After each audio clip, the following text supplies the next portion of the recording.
अ, एक चीज़ ये समझने की कोशिश है कि और जो बोल्ड रिफॉर्म्स है, जैसे वन नेशन वन पोल, जो कि प्रधानमंत्री ने जिसके बारे में बात की है, क्या इसको आप आगे बढ़ा पाएंगे इस सरकार में? इसमें कंसल्टेशन पूरे हो चुका है जी।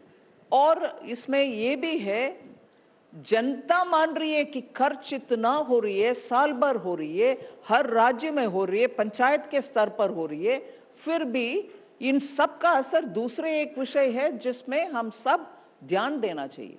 हर चुनाव के 3 महीने पहले और 3 महीने बाद तक रिजल्ट आने, 3 महीने नहीं, रिजल्ट आने तक कोई डेवलपमेंटल एक्टिविटी उस एरिया में नहीं हो पाता जी। Then you seek permission from election commission, ये प्रोजेक्ट तो पहले से है, इसको चलने दीजिए, वो एडमिनिस्ट्रेशन का एक और हिस्सा बन जाता है।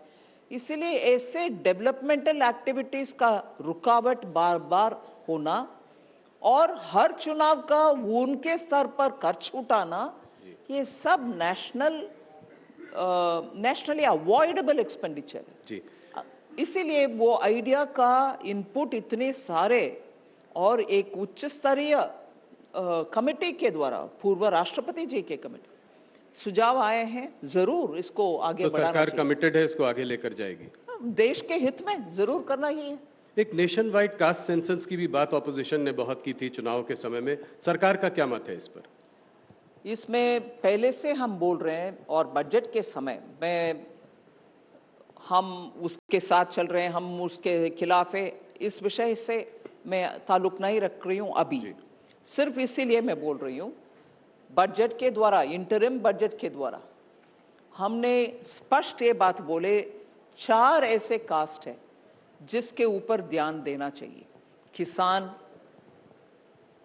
गरीब, महिला और युवा।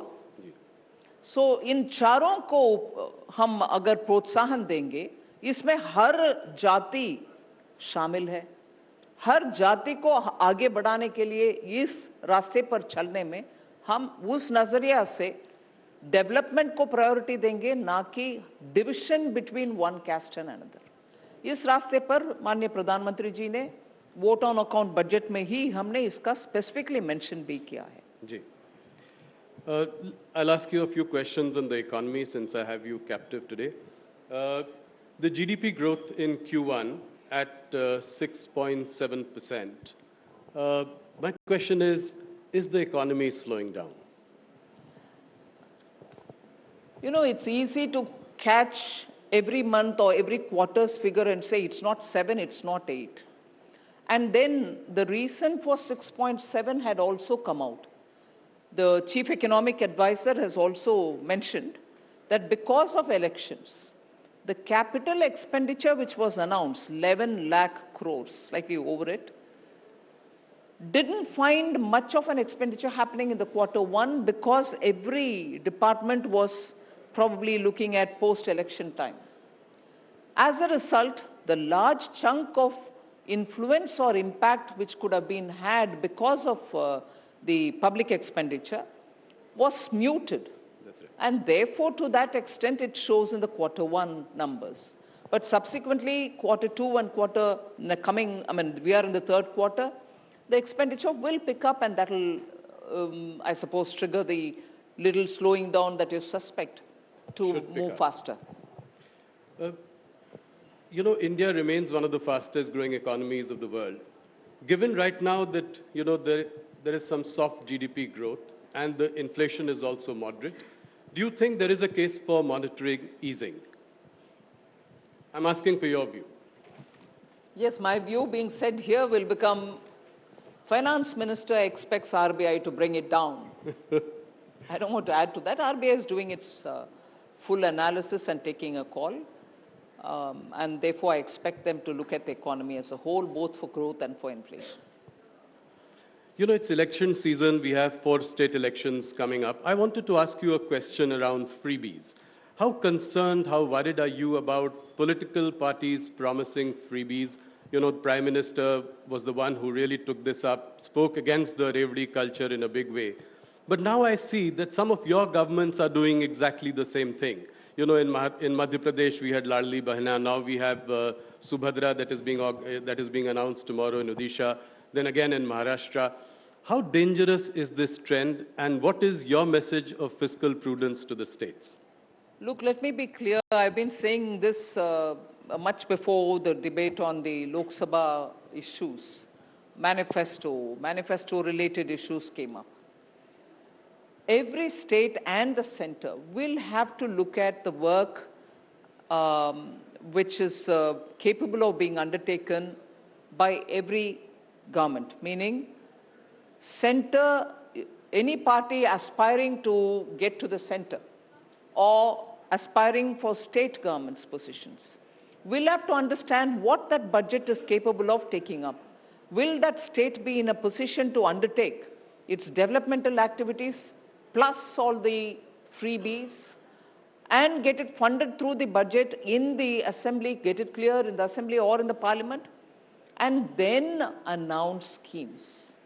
Now, what I find is when offerings are made, freebies are given for temptation, and then when states struggle to implement them because they don't have the resource, they don't even have ways in which they can increase their revenue, then comes the problem.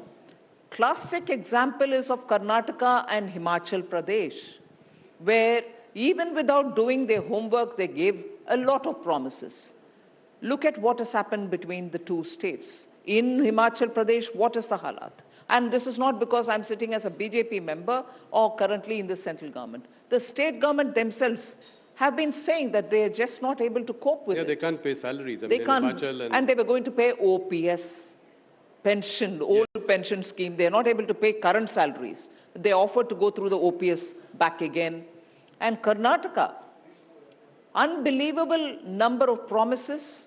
And today the state government, the chief minister's advisor and one of the chief minister's assistant and the deputy chief minister, all of them said, no, we can't undertake developmental activities. Now, what is that? Are we being responsible at all? Eventually, as a government, you're responsible to run the states, and every one of them, both Himachal Pradesh and Karnataka, are raising revenues. Whereas the Congress president would look at the prime minister and say, global prices, petroleum, crude prices are coming down. Will you not bring the petroleum prices down? In your state, you increased it only a few months ago, even 1 month ago. So, constantly blaming, and this is the another narrative setting business. They'll go on asking questions, whereas what they perform is contrary to it. But a narrative, Modi ji, aapne ye nahi kiya, wo nahi kiya, so everybody joins the bandwagon. Do your homework before you join the bandwagon. Ask them the questions. A state which was doing well, Karnataka, is now gone back. A state which used to be the haven of tourism, Himachal, is unable to pay its own staff. How can you prevent this? Is there some way to, today what is happening to Karnataka and Himachal could well happen to the BJP ruled states as well. One trying to outdo the